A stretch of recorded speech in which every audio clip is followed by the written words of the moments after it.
the words from my mouth and the meditations in all of our hearts be pleasing in your sight, our rock and our redeemer.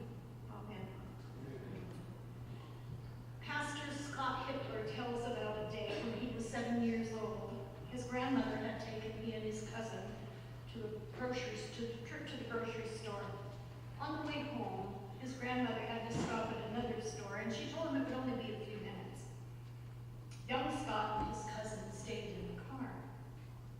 Scott Hitler blames his grandmother for the events that happened next.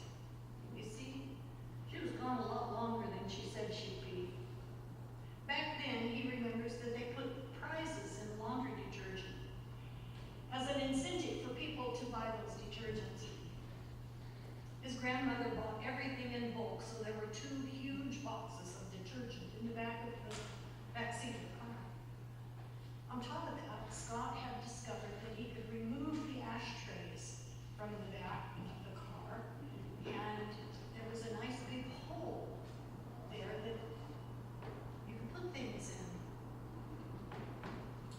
So he and his cousin opened the boxes of detergent, popped the ashtrays out, and began to pour the detergent into the holes so they could get the prizes that were in the boxes.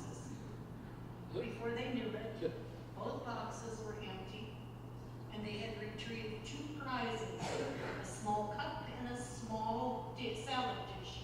And it was an oh my gosh moment when they realized what they had done.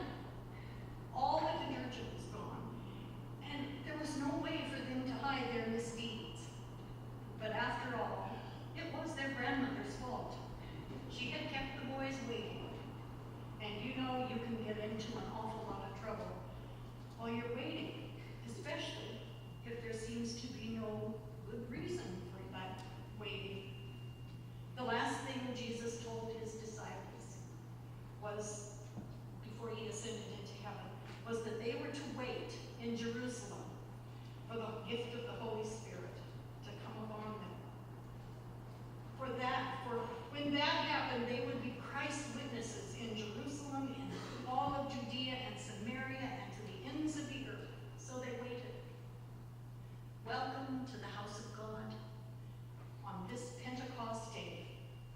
This is the celebration of the birth of our church.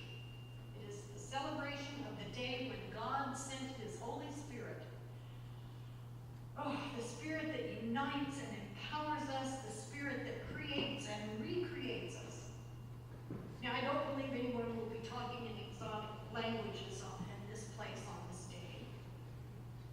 Likely there will be no tongues of fire on anybody's head, but if there is, I'm certain somebody will rush forward and extinguish it. I doubt that any outsider will accuse us of being drunk, as they did on that day. Oh, Jesus.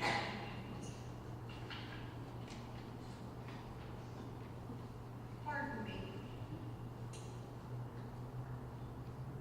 That doesn't mean God's Spirit isn't in this place. The Holy Spirit is just as real in this place as it was in that house long ago. And if we open up our hearts, to the power and the presence, we too can leave here empowered with a new determination to do the work of God. Reverend Dr. William Willimon tells about a small church in a small town he was visiting years ago. According to the newspaper, the church was having an all-day meeting for the medical auxiliary. Reverend Willimon figured that it was probably the church folks who donated part of their time volunteering at the hospital. But he was wrong. A friend, someone who knew more about that church and its denomination than he did, told him that this really wasn't the case. He said the medical auxiliary consists of those persons who handle the stretchers to help carry people out who have gotten so heated up or emotionally overcome in the Sunday service that they need medical attention. I don't think I've ever been to a service where people got so overwrought that they needed to be carried out on stretchers. I have thought about asking an EMT friend of mine to check out some of the people to see if they're still breathing when I've done worship services before.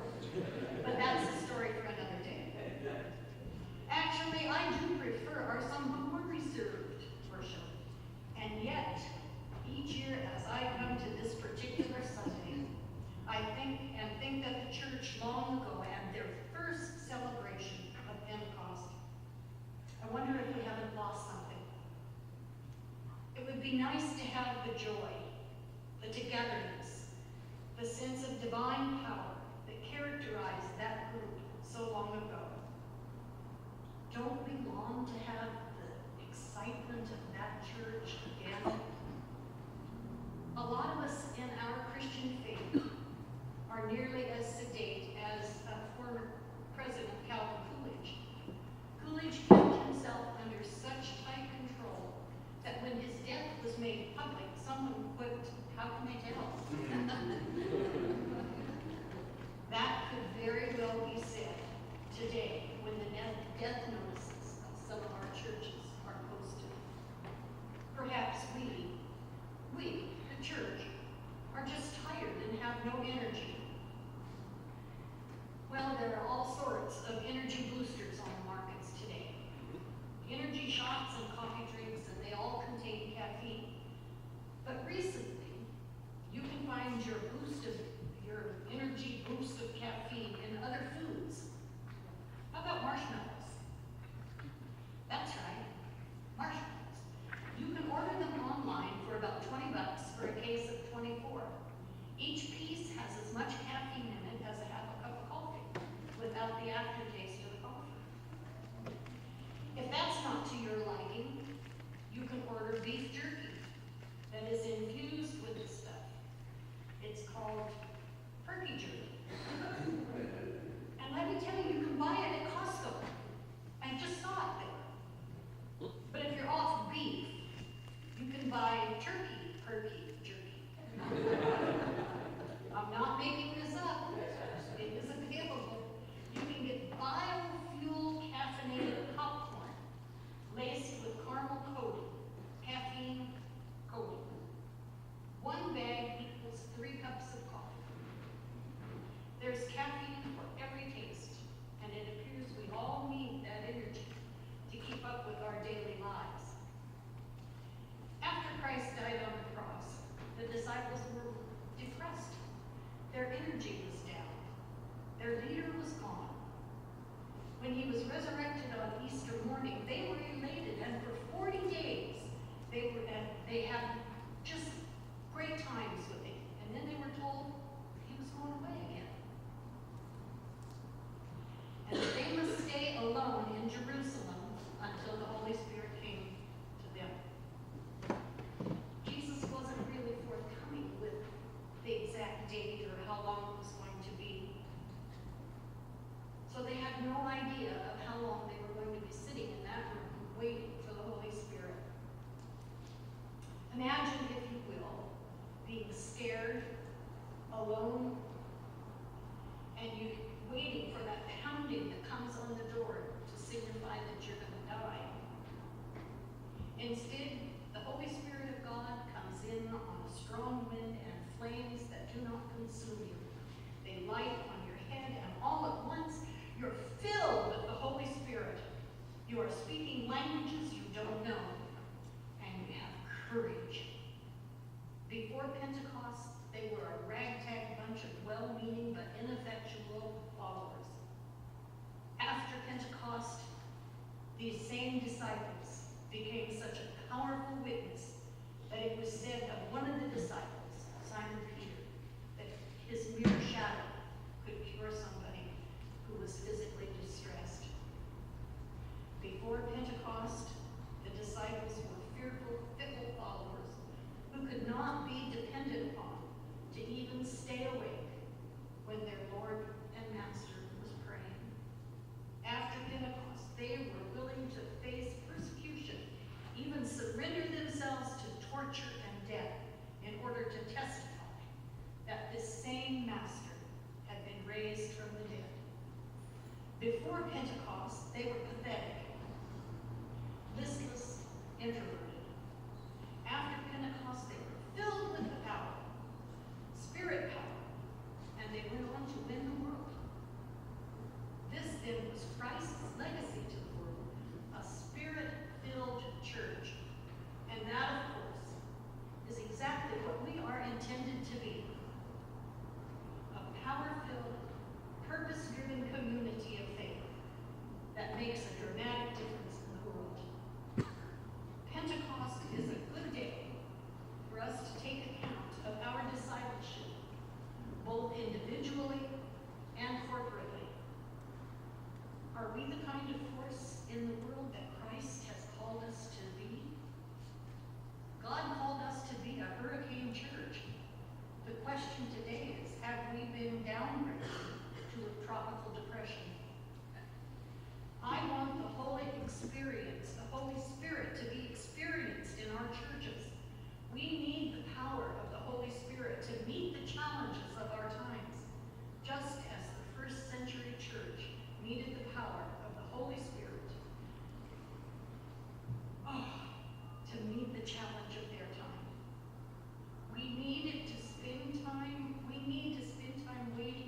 between Calvary and Pentecost.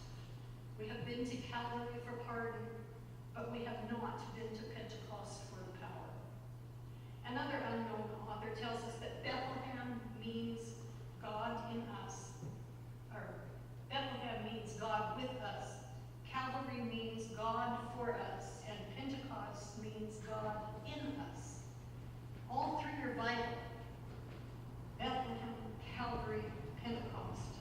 And we devote whole seasons to preparing for Bethlehem and Calvary. Yet we put little emphasis on Pentecost. Maybe it's time to change that. We need the Holy Spirit in the church again, now, today. Maybe we need to pray like they did. When Jesus told his disciples to linger in Jerusalem until the Holy Spirit came upon us, this was the time of preparation and prayer, intense prayer. Maybe we don't love like they did. Those Christians really loved one another. No one was in need because they shared all things in common. No one was excluded. No one was forgotten. There were differences of opinion, of course. That's obvious in Paul's letters. Anytime you have a group of people, you have a difference of opinion. But we just don't seem to have the passion for service like they did. They were on a mission from God. And that mission had something to do with the world for which Christ died. There is an old Appalachian folk tale about a small town in Tennessee called Galax Cove. There were two churches in Galax Cove, a Baptist church and a Methodist church. The Baptist preacher, Ike Gallagher, always preached against the Methodists. And the Methodist preacher, Wes Shelton, always preached against the Baptists. And the townsfolk learned to hate each other in the very most Christian way. One year, the spring rains came down and the creeks rose up and a flood tore through Galax Cove. Ike Gallagher attempted to move his family to higher ground, but the floodwaters trapped them on some rocks. Suddenly, a wave came up and tore his baby daughter from his arms.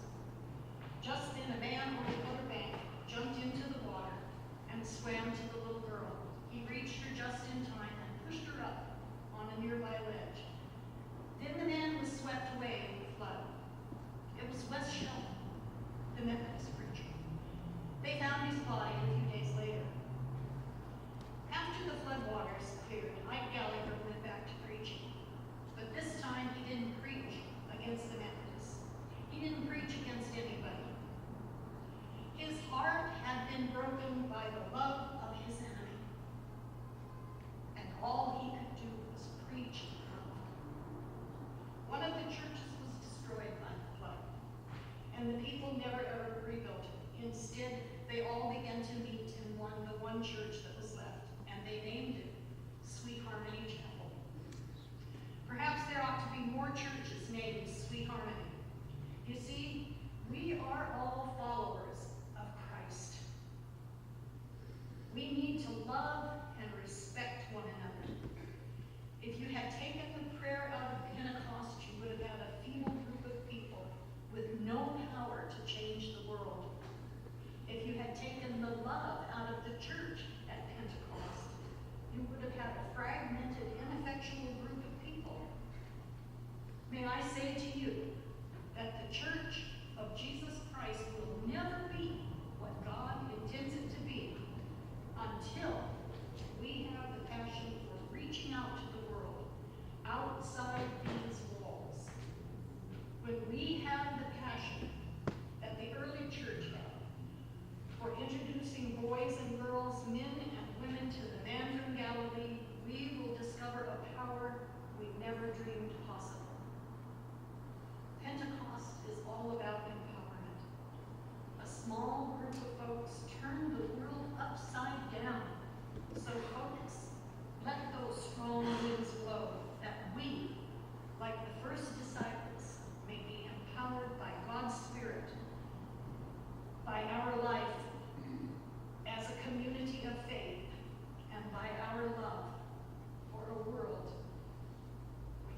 and Savior Jesus Christ. And the people all said, Amen.